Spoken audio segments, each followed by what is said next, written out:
A continuación, solicitamos a nuestro rector, Dr. Joaquín Rodríguez Alonso, dirigir la sesión de intervenciones de todos ustedes, miembros del Consejo Consultivo.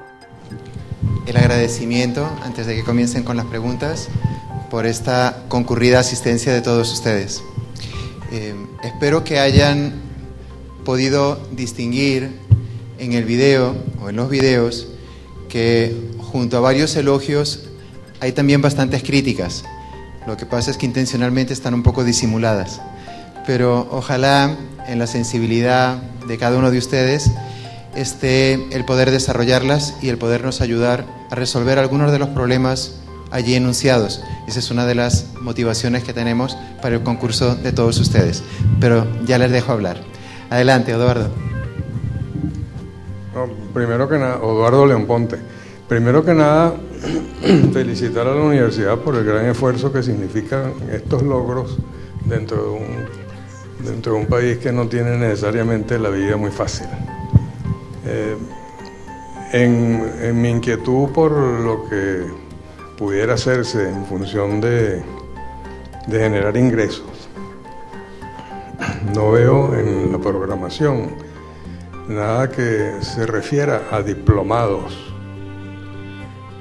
que pueden ser una fuente de ingreso importante dentro de una planificación de actividades, dentro de una normalidad educativa. Entonces, ofrezco simplemente esa observación como una alternativa para desarrollar lo que quizás teniendo la capacidad de hacer, no se puede por los frenos que tenemos de las instituciones que nos permitirían desarrollar lo que queremos hacer. Buenas noches, gracias.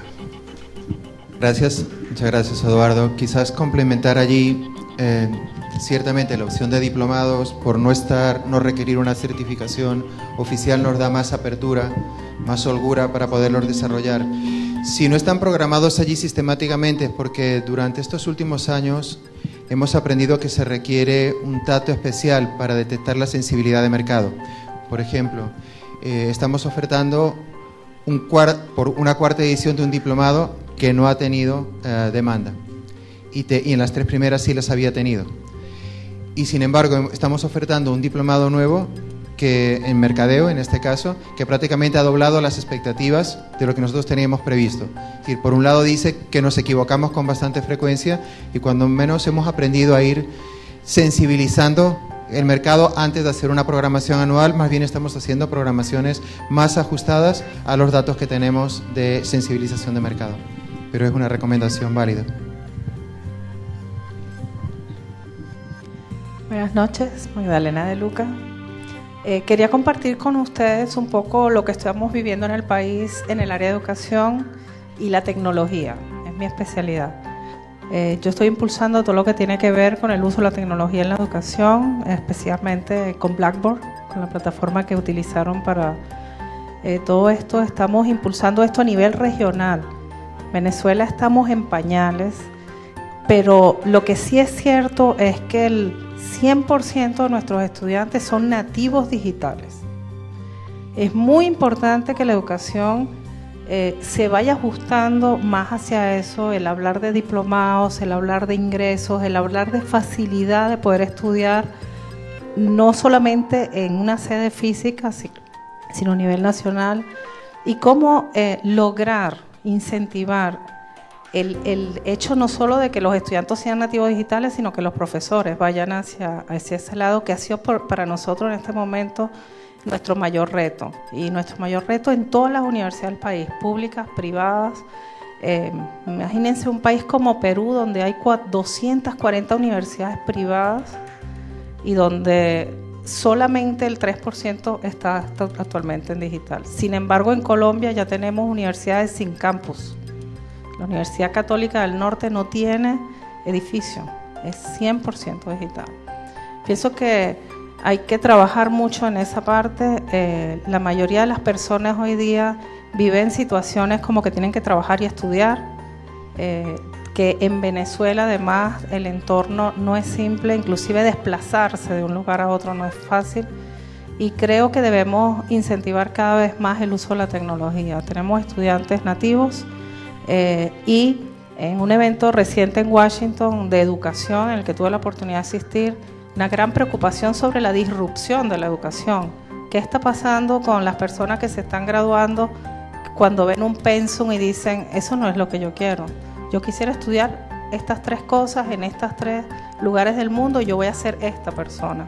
O sea, si los entes de educación no se acercan realmente al interés y a lo que está pasando hoy día y modernizan y utilizan esas herramientas, porque no son más que habilitadores, o sea, no, lo que están cambiando es la forma de llegar, definitivamente se van a hacer mejores cosas con menos recursos y en menos tiempo. Entonces, era un poco exponer esto, el tema de diplomados, no solamente diplomados, de cursos cortos, la parte de educación de minusválidos.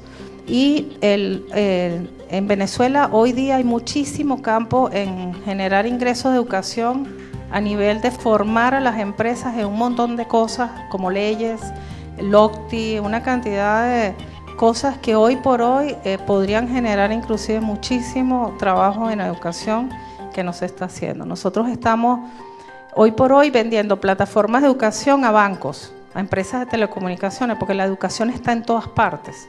Y lo que nosotros estamos propiciando es hacer más acuerdos con las universidades. Hay una universidad en el Zulia, que es la URBE, donde hoy por hoy su porcentaje de ingresos por educación a empresas es casi tan grande como la matrícula, y porque se ha asociado a desarrollar cursos para la banca, para seguros, y pienso que por ahí hay mucho trabajo que se pudiera hacer. Gracias. Muchas gracias por el aporte. Estamos de acuerdo.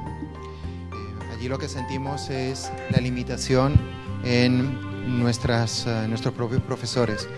El reto ha sido motivarles a tomar avances en educación virtual. Una de las aplicaciones que consideramos más atractivas es discurrir a través de educación virtual nuestra relación continua con egresados, puesto que ellos ya se han beneficiado durante estos 5 años de ese trato personal en el que hemos generado, como ha sido el propósito fundacional enunciado por el mismo doctor Enrique Pérez Olivares, de una amistad para toda la vida, poder complementar con formación virtual, seguir siendo para ellos la oferta de su formación continua. Pero no quería perder la oportunidad de que pueda responderle uno de nuestros profesores que tiene la avanzada en la promoción de educación virtual. El profesor Aramayo, quizás conviene que usted les mencione las iniciativas que tenemos en el área de discapacidad, precisamente montados sobre educación virtual. Tiene un micrófono. Buenas noches. Luego de la experiencia de 6 cortes con un diplomado presencial en autismo, que es muy demandado por gente del interior, que viene en condiciones a veces bien difíciles de trabajo, etcétera, el fin de semana para estar presencialmente, estamos con el diseño y ya puesta en práctica de un diplomado virtual en autismo, porque hay mucha demanda. La problemática del autismo está avasallando el mundo entero, nosotros no escapamos de esa problemática. Hay estimaciones que la van a asustar, cerca de un 6% de la población escolar tiene alto riesgo de autismo, incluido nuestro país. Entonces estamos empeñados, esperamos en los próximos meses poder ofrecer este diplomado virtual en autismo, que nos abriría las puertas, la experiencia para otros diplomados, también en el área de personas con discapacidad. Y hemos explorado recientemente grandes posibilidades o gran interés que hay en otros países de Sudamérica de ser los primeros que tomarían el diplomado virtual en autismo, si es que nosotros consolidamos esa iniciativa este año. Muchas gracias. Muy buenas noches, Rosa Cristina Aguilar, profesora contratada desde el año 2010.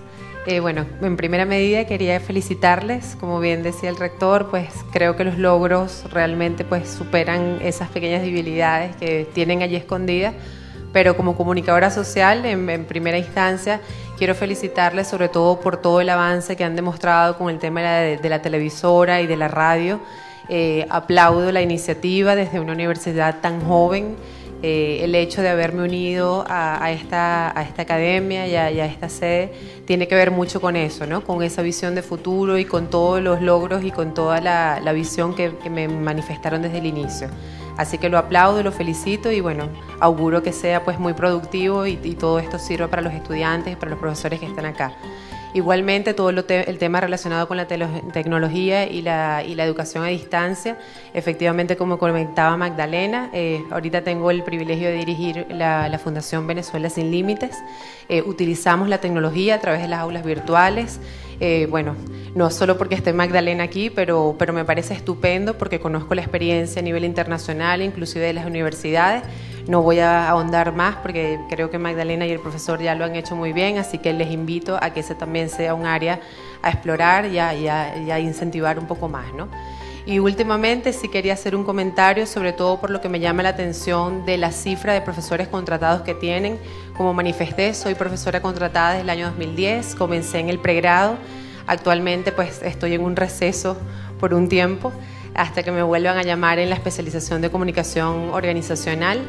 Sin embargo, no puedo dejar de hacer mención al tema de la comunicación. Quisiera preguntar y saber cuál es el esquema que tiene la universidad con los profesores contratados, sobre todo pues de notificarles cuáles son pues los esquemas, las agendas, cómo están concebidos los cursos durante el año.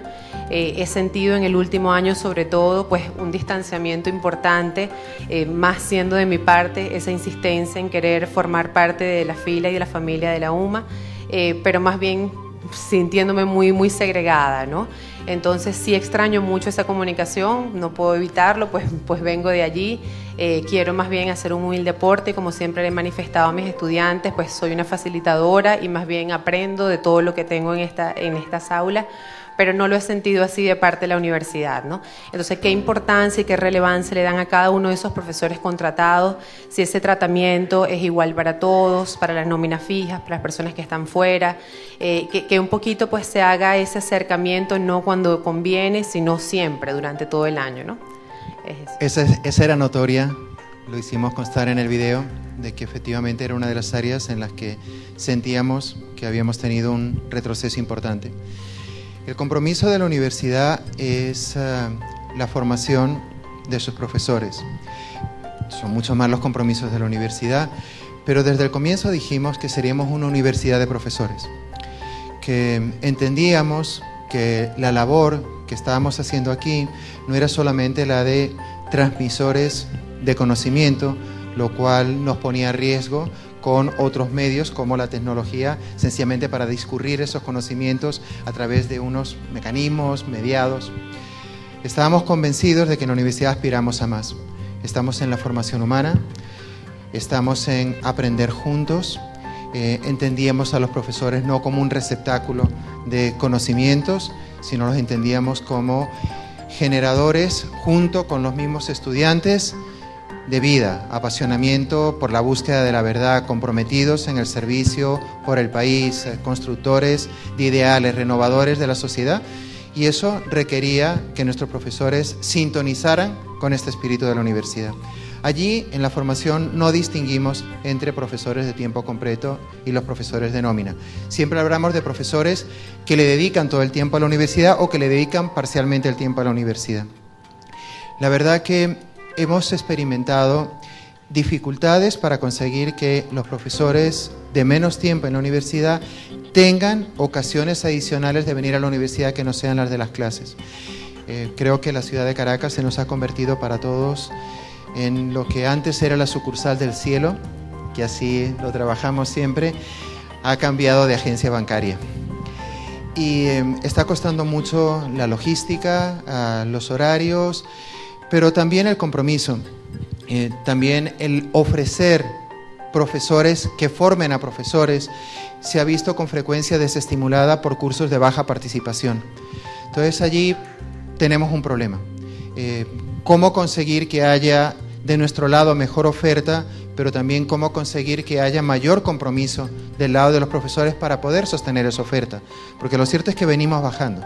Hemos tenido aquí años donde esas horas que aquí se han ofrecido, 720 horas de formación para profesores, no es poca cosa para el tamaño de profesores que tenemos. Es decir, yo con esto también quiero constatar de que esfuerzo hemos hecho, y sin embargo la participación, por ejemplo, de profesores de tiempo contratado, allí se decía en algunas de las cifras, no ha superado el 5%. Entonces aquí hay un efecto de desánimo que se nos va encadenando. Entonces, si vienen menos, entonces oferto menos. Sabemos que eso hay que romper, que ese círculo hay que romperlo ofreciendo más para que vengan más. Ayúdanos, quizás, bueno, yo creo que lo que vamos a hacer es, vamos a recordarnos lo que nos grabó y la vamos a grabar en video y le vamos a colocar en algún video viral para que puedas invitar también al resto de los profesores a que concurran a las actividades de formación. Pero por un lado, reconocido que es un problema que hemos experimentado serio este año y que sustantivamente no hay diferencias para la formación de nuestros profesores. Son las mismas caras frente a los alumnos. Lo que haga un profesor de tiempo completo lo puede deshacer un profesor de tiempo contratado y viceversa. Ellos son la universidad frente a los alumnos. Muchas gracias de todas maneras por ser tan sincera y a la vez por ser tan colaboradora, que sabemos que lo eres.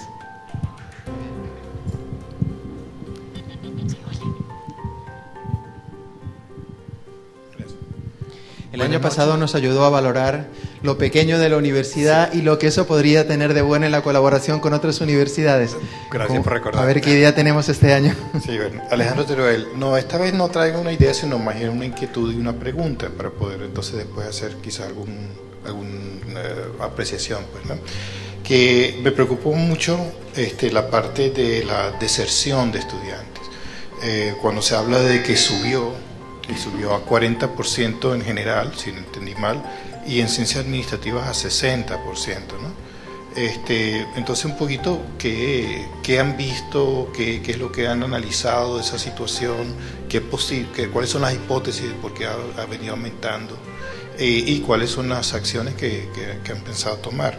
Y también me preocupó el hecho de que los 60 cupos que se ofrecieron a la OPSU quedaron desiertos. Y también quería ver si tenían un poquito más de información al respecto. Gracias. Yo diría que ese es el problema. Primero nos cuesta conseguir más estudiantes para la universidad, pero después duele cuando los conseguimos y pasan un año o unos meses y no podemos darles continuidad porque no hay respuesta favorable en su desempeño académico.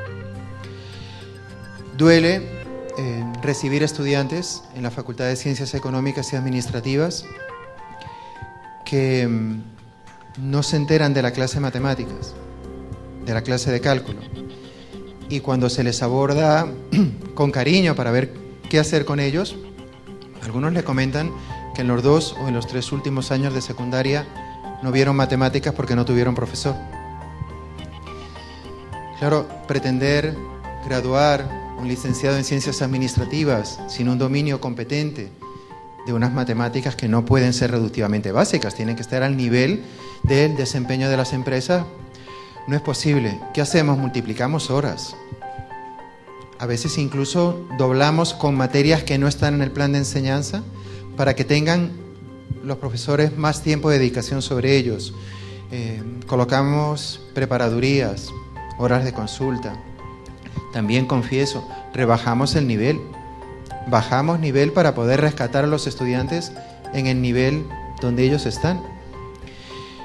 Y al final tenemos esto, 50, 60% pueden continuar, un 40, 45%, hasta 46% no continúan. Vivimos, como otras universidades, sobre todo privadas, la historia repetida del estudiante de primer año. El estudiante que hace primer año aquí, en la Católica, en la Metropolitana, va saliendo de primer año y va a otra universidad a hacer primer año. Creo que quizás todo el contexto político, país, económico, está oscureciendo este problema más neurálgico, que es el problema de la educación. lo decimos, pero estamos haciendo poco.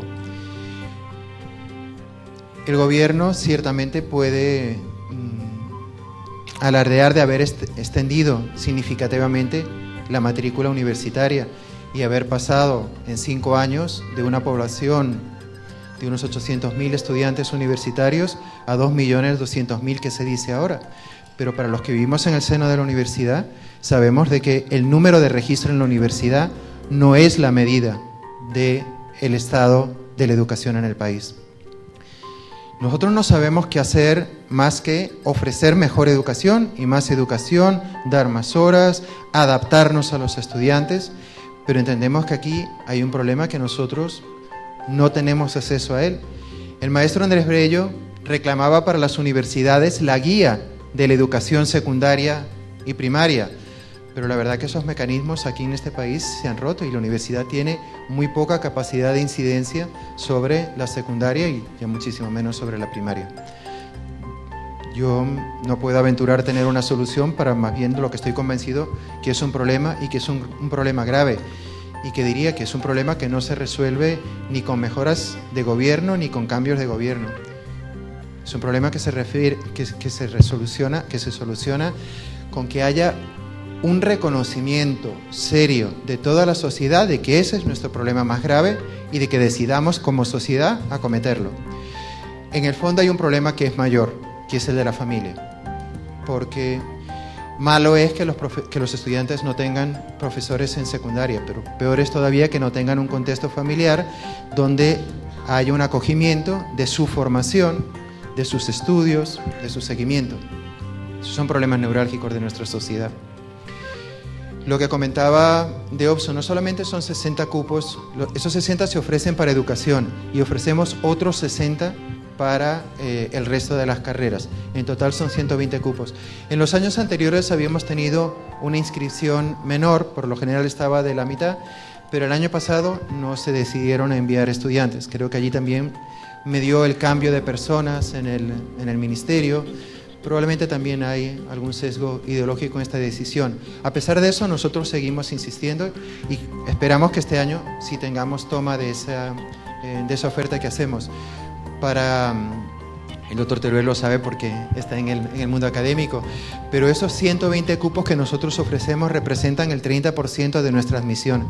Eso es lo que están llamados a hacer las universidades públicas venezolanas. Se les pide a las universidades que le entreguen a la OPSU cuando menos el 30% de sus cupos. Nosotros, siendo universidad privada, hacemos lo mismo sin tener la contrapartida de recibir del gobierno absolutamente nada. Mientras la universidad pública recibe presupuesto por esos estudiantes, nosotros no recibimos nada del gobierno.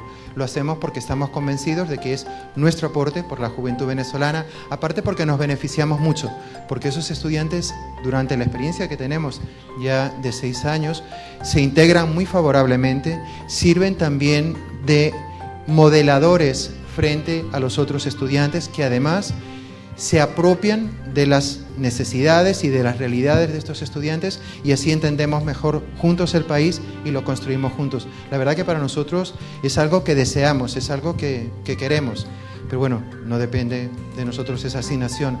Debo decir que esa asignación no tiene ninguna restricción. Estos estudiantes se reciben en la universidad asignados desde la OPSU sin ninguna prueba, sin ningún examen y exonerados de todos los pagos de matrícula durante los 5 años de la carrera. Entonces, seguimos insistiendo con el Ministerio y la verdad que tenemos esperanzas de que este año sí tengamos esa asignación. Pero bueno, es un problema que tenemos que seguir compartiendo. Gracias por llamar la atención sobre ese dato.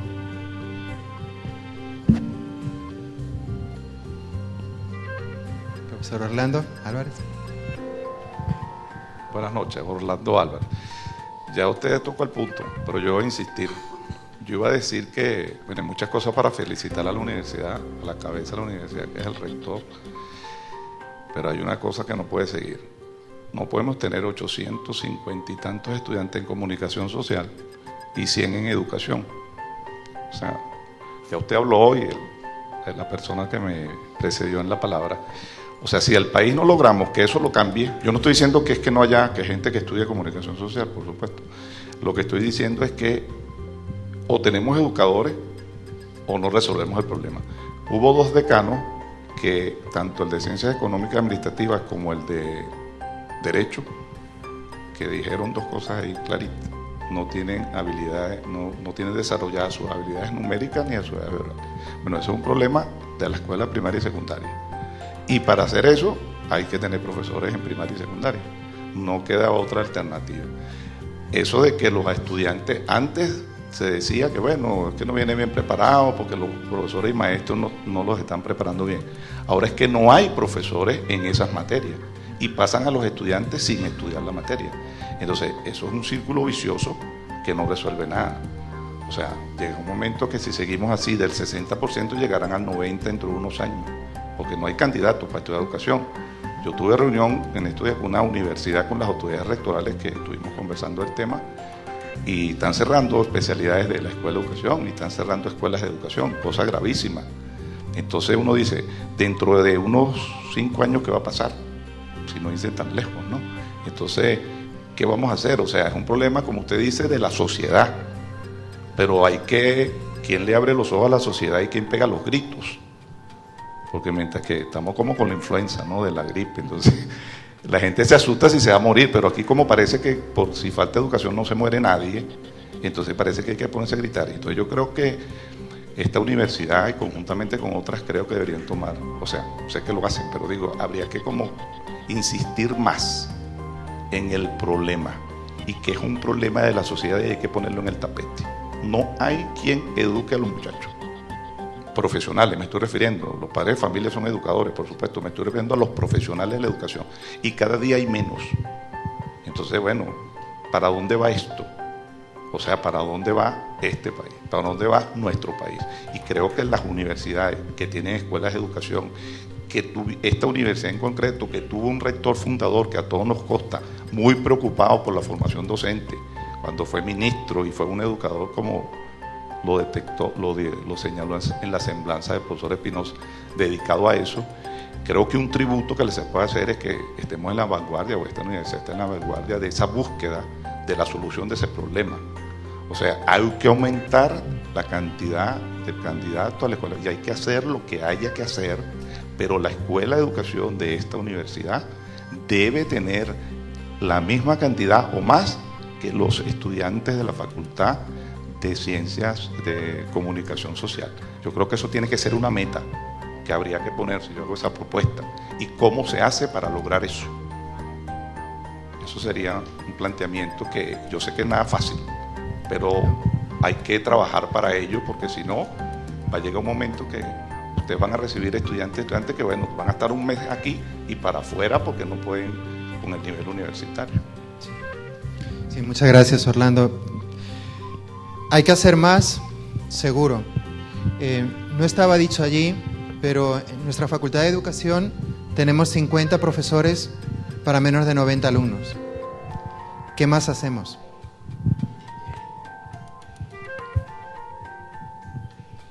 Pero estamos dispuestos, ¿eh?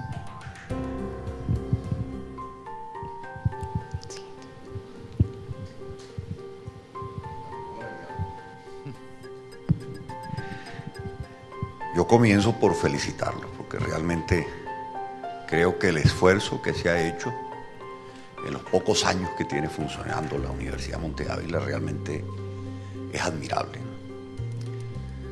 No me preocupa la cantidad, sino la calidad. Porque ciertamente eso que apreciaba Orlando, que toca quizás el elemento neurálgico del problema central que tiene el país, permite también que la Universidad Monte Ávila se muestre como una suerte de foco modelador en medio de sus dimensiones. Yo prefiero estas dimensiones y no las de la Universidad Bolivariana, en donde se gradúan los profesionales como salchicha y en donde el proceso de evaluación, como es participativo, una parte de la nota la pone el profesor, la otra parte de la nota la pone el estudiante y la otra parte de la nota la pone la asamblea de los estudiantes. Entonces, ciertamente que el que esto se mantenga, creo que es fundamental. Que mantenga su calidad académica y ética, creo que es lo sustancial, sobre todo cuando el país está viviendo y está reclamando una reconstrucción ética y moral de la República y de la sociedad. Yo entiendo de que el crecimiento de la carrera de educación, de comunicación social, también es consistente y compatible con los grandes cambios que se están operando a nivel nacional y a nivel global. O sea, el foco de referencia ya no es el institucional, sino el comunicacional. Ahora lo importante es que esa generación de comunicadores se forme dentro de una universidad en donde ciertamente el corsé ético y moral sea esencial, porque también es una generación que hace parte de lo que yo he denominado la sociedad de vértigo, la generación de 140 caracteres, que solo saben, o sea, uno les puede pedir que escriban 140 caracteres, pero no que se lean una encíclica. O sea, es demasiado pedirlo, y es una generación de trincheras. Entonces hay que hacer un esfuerzo tremendo también por el referente ético valorativo en universidades de esta naturaleza. El problema de las cantidades, yo creo que también, usted apuntaba, rector, a algo central, es la tragedia de Caracas. Caracas dejó de ser una ciudad amable. Yo hoy visité la Universidad Católica, en la que estuve durante casi 40 años haciendo docencia, y salí de mi casa y llegué a la universidad 2 horas y media después. Entonces yo entiendo que pedirle también a los estudiantes y a los profesores que se trasladen en la ciudad de Caracas para poder cumplir con sus obligaciones académicas es ciertamente un sacrificio tremendo. Hay también un elemento que me llama poderosamente la atención, porque en las informaciones numéricas las aprecio, ¿no? El descenso en el número de estudiantes también del nivel de especialización y de posgrado. Eso es un problema también capitalino. Y les pongo un ejemplo. Estuve los últimos años compartiendo docencia entre Venezuela y Buenos Aires. Y mi sorpresa fue que cuando yo ingreso a la Universidad de Buenos Aires y a la Universidad de El Salvador a dar clases en el doctorado, pasé 4 años con un alumno en el doctorado. Por el contrario, la Universidad de Buenos Aires, en su maestría de magistratura, está desplegando una experiencia que, por cierto, fue pionera aquí en la Universidad Católica, que es mover la universidad hacia el resto del país. Y mi sorpresa fue cuando me dicen: profesor, tiene que ir a dar clases a Ushuaia, donde están los pingüinos. Y yo dije, bueno, una vacación de fin de semana. 77 estudiantes del programa doctoral. Subí a Corrientes 480 estudiantes. Y todavía en Buenos Aires los programas no pasan de 1 a 5 a 7 estudiantes.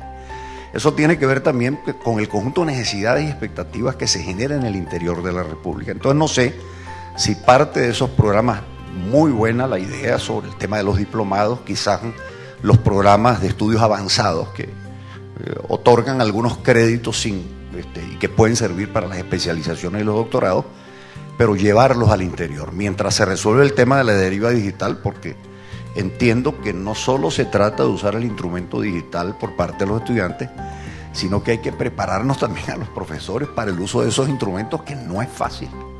Pero por lo pronto esa puede ser quizás una alternativa que les permita inclusive generar nuevos ingresos.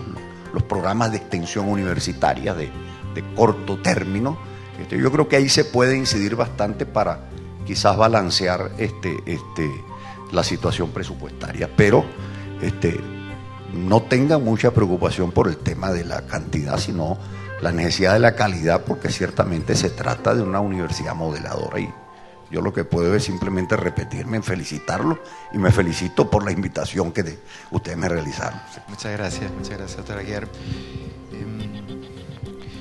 Sí, concuerdo en todo, pero quizás debo hacer mención que la cantidad también importa, porque con ella es que se puede apalancar el desarrollo de la universidad.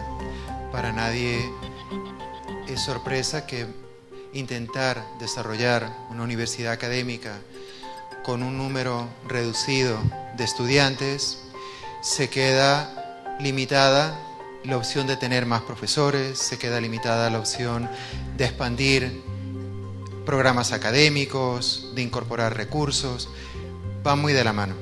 Nosotros la verdad que acusamos esa falta de crecimiento en la cantidad también como un limitador de la calidad.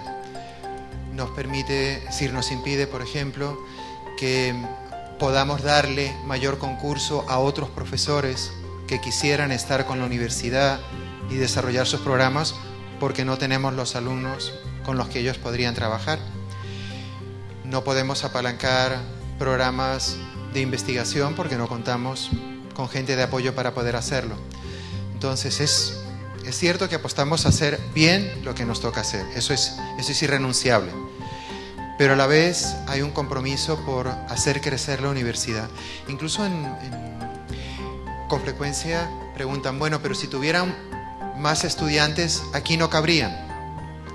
Sí, claro, pero yo me he sentido siempre muy cómodo en decir, si tuviéramos más estudiantes, tendríamos más espacios para darles a ellos formación.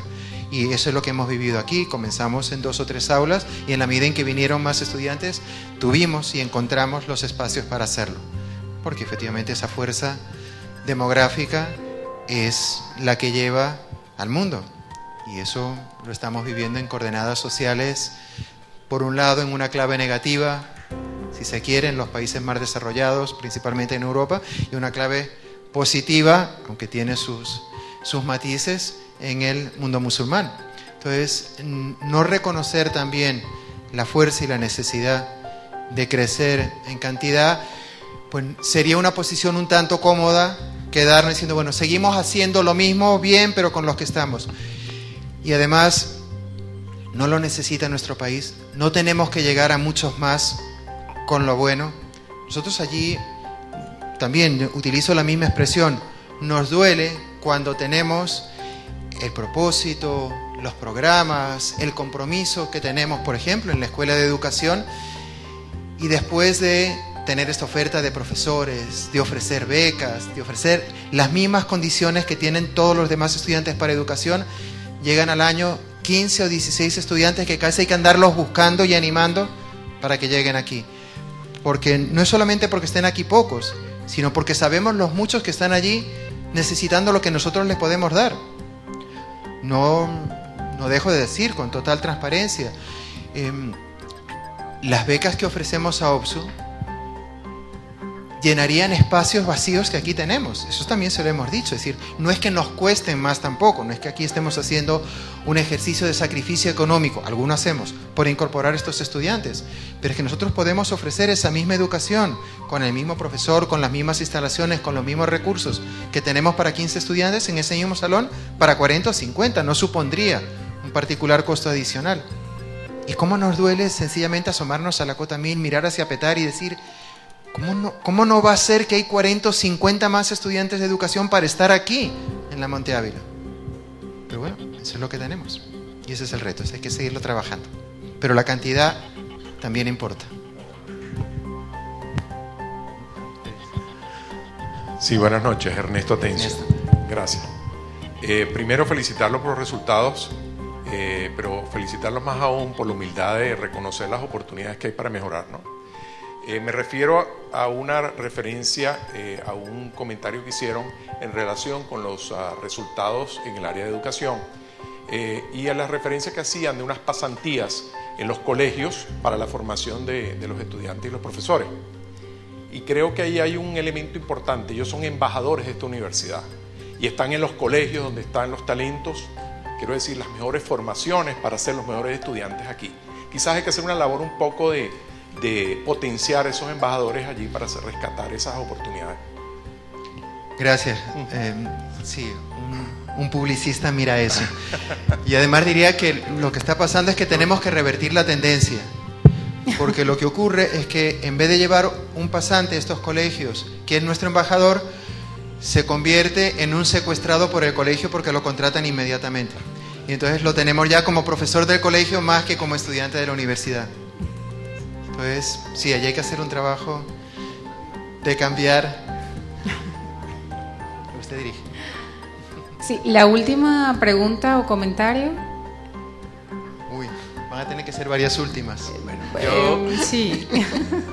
A ver, vamos a ver. Adelante. Bueno, Virgilio González, soy profesor del posgrado de Planificación, Desarrollo y Gestión de Proyectos.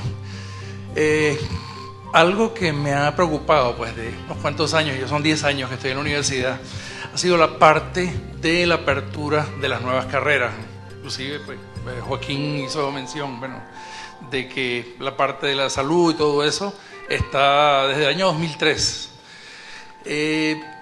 Esto es algo fácil de criticar, pero estoy consciente que es difícil de resolver porque es algo que está engavetado en el ministerio. ¿Sería posible hacer algún tipo de evento o invitar a esa gente que toma las decisiones para que venga a la universidad? No sé, pero muchas de ellas están o han sido educadas en establecimientos como estos, por lo mejor en universidades públicas. Ellos han tenido la oportunidad de expresarse como ellos han querido y ver que en nuestra universidad eso ocurre.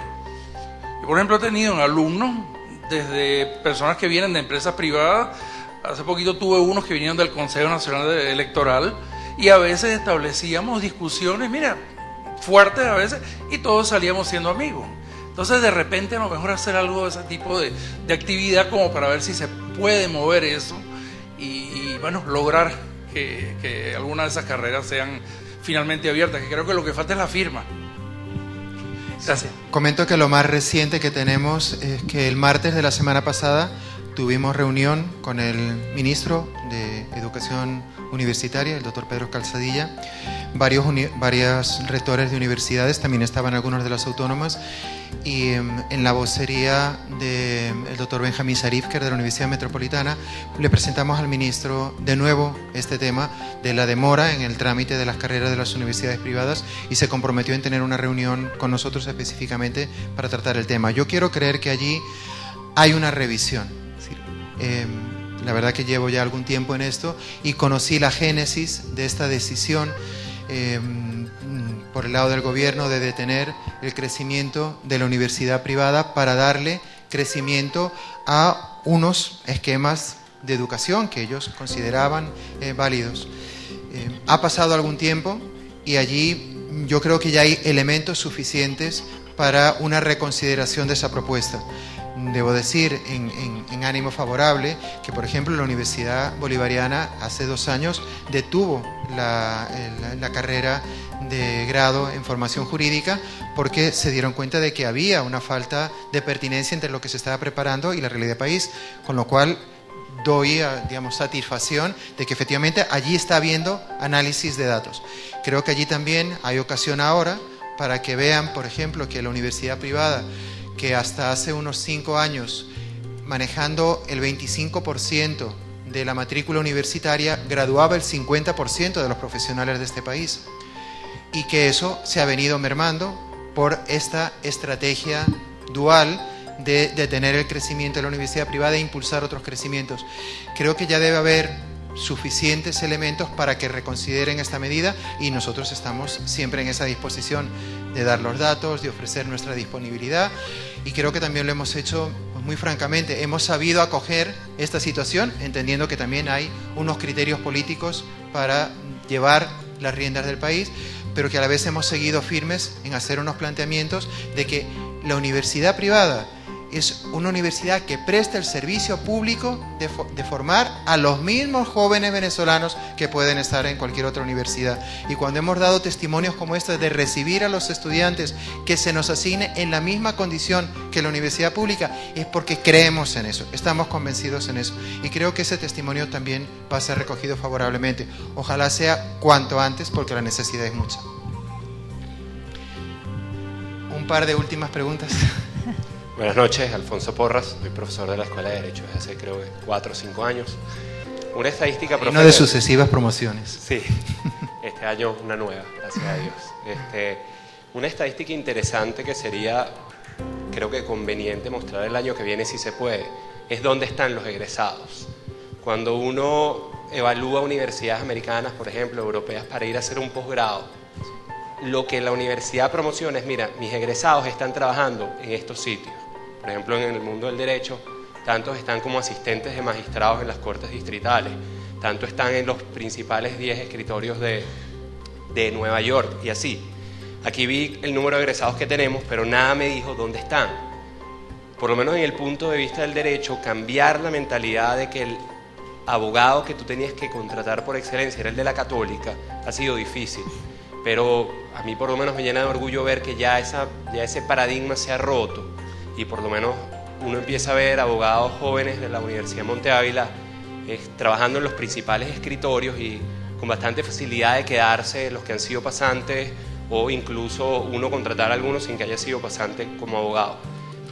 La universidad sabe dónde están sus graduados, sabe dónde están trabajando, está esa base de datos, porque creo que sería bastante conveniente publicitarla en el futuro y mostrarla en este tipo de eventos. Sí, una de las razones por la que no enfatizamos el tema este año es porque lo hicimos el año pasado y hubo que hacer selección de temas y aún así, discúlpenos porque creo que nos pasamos de largo. La intención era tener una información más resumida de lo que terminó siendo. Entonces, este año no hemos privilegiado el tema de egresados. Además, debo decir de que este año también perdimos en seguimiento de egresados. El año pasado estábamos mejor posicionados en cuanto a esta ubicación de egresados. Hay algunas cosas que no nos salieron tan bien este año. Además, porque convocamos 2 eventos con egresados y justo coincidieron en las malas fechas país y se vio perturbada esa realización de los eventos con ellos. Estamos apostando a un próximo encuentro que va a ser el 28 de junio. Esperemos que no pase nada esta vez y podamos encontrarnos con un buen número de egresados. Pero sí que tenemos esa inquietud. No solamente tenemos esa inquietud, tenemos esa práctica. Y el año pasado mostramos varios indicadores de cómo una buena parte de nuestros egresados, alrededor de un 26%, estaba en el extranjero, como 80% estaban laborando en el país y tenían trabajos en ese momento. Este año, insisto, no quisimos volver sobre la misma información y a la vez porque carecíamos del mismo nivel de certeza que tuvimos el año pasado. Pero sí que estamos comprometidos con el seguimiento de los egresados. Lo dijimos allí en una frase, son nuestra mejor esperanza.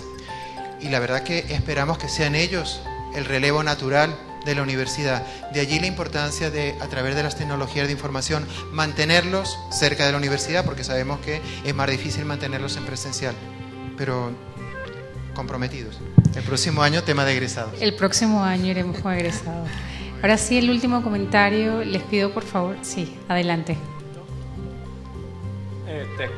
Un dato histórico, la Universidad de Monte Ávila nació, no en absoluto, pero sí en el momento que nació, para que hubiese una escuela de educación. La lástima mayor, quizás en el proceso de la historia de la Universidad de Monte Ávila, es los pocos alumnos que ha tenido en educación. Ahora, como ese es un problema no solamente de la Universidad de Monte Ávila, sino de la Universidad Nacional, yo propondría que la escuela de educación, una de las metas que tuviese, es que se pusiera de acuerdo con las otras escuelas de educación de universidades públicas y privadas de Venezuela, de las que pudiera llegarse, y hacer una propaganda a nivel de familia. Está valorado la profesión. Cuando un niño en una universidad, en una familia dice que va a estudiar educación, ¿es apoyado o el gobierno dice que lo piense mejor? ¿Qué dice a un muchacho que quiere estudiar educación? Sus propios profesores le dice que ¿por qué no piensa en algo mejor? Yo creo que hay que cambiar un poco la situación o la valoración de la carrera de educación, que está totalmente deteriorada. Y yo creo que ese es un reto que tienen, además, en primer lugar la familia, porque si no va a tener quien colabore con ella en la educación de sus hijos, sino son las escuelas de educación. Entonces yo le propondría a la Escuela de Educación de la Universidad de Monte Ávila que ayude o colabore con otras facultades, otras escuelas de educación, un plan de desarrollo de promoción de la carrera de educación en Venezuela. Quizás era algo así como apuntaba ya Orlando, de que hay que buscar qué más hacer y quizás este concierto de varias escuelas de educación pues pueda contribuir a ello. Sí. ¿Terminamos? Bueno, vamos a poder seguir conversando. Ahorita les invitamos a todos a que compartamos este brindis y allí podemos seguir teniendo conversaciones entre nosotros. Yo espero que hayan apreciado que los que han venido a otros consejos consultivos y para los nuevos también, este año hemos querido presentarles ¿qué gente hace la universidad? Allí ustedes han visto un elenco de unas 40 personas, han podido calibrar el dominio de las mujeres, el dominio de la juventud y el total apasionamiento por lo que hacemos en la universidad. Esperamos haberles contagiado con ello, porque quizás lo que distingue a la universidad es que queremos hacer una buena universidad, queremos hacer una buena educación y sobre todo queremos ser buenas personas aquí en la universidad y hacernos mejores personas entre nosotros. Han visto a la gente que hace la universidad, o al menos a un buen número de ellas en este año. Quiero, antes de que salgamos del auditorio, reconocer con mucho agradecimiento a quienes han montado este evento en el día de hoy. Primero agradecer al doctor Tulio Espinosa, que hizo la apertura, como lo hizo la apertura del año con la lección inaugural sobre las perspectivas de la fe. Para los que crean que tenemos esto demasiado desarrollado en televisión, todo esto fue montado en apenas 2 semanas y media. Poco menos. Con la colaboración, más que la colaboración, el ejercicio pleno del equipo de informática, con la profesora Adriana Salazar, que les dirige. Aquí tenemos a varios: Gustavo, César González, que estuvo detrás de las cámaras todo el tiempo, Naudi detrás de los controles, que allí lo tenemos como siempre escondido, pero es el que hace que las cosas se oigan y se vean. La verdad que un equipo al que le dimos el juguete nuevo de la televisión y lo supieron utilizar con mucha eficacia, con mucha productividad. Quiero agradecer a todo el equipo de protocolo, que son nuestras propias muchachas, que hoy presentaron exámenes, tenían clases y aquí están en la noche acompañándonos también con nosotros. A todos los que intervinieron, se sintieron comprometidos a lo Hollywood, teniendo que ponerse delante de la cámara para decir lo que en el aula de clase saben decir con mucha naturalidad, pero que frente a las cámaras suena un poco más intimidante. Y a la organizadora del evento en sí mismo, la profesora Barosca Bravo, que fue también su moderadora durante la noche de hoy. Y a todos ustedes por habernos acompañado. Pero la parte más sabrosa queda ahora. Acompáñanos al agasajo. Sí. Buenas noches.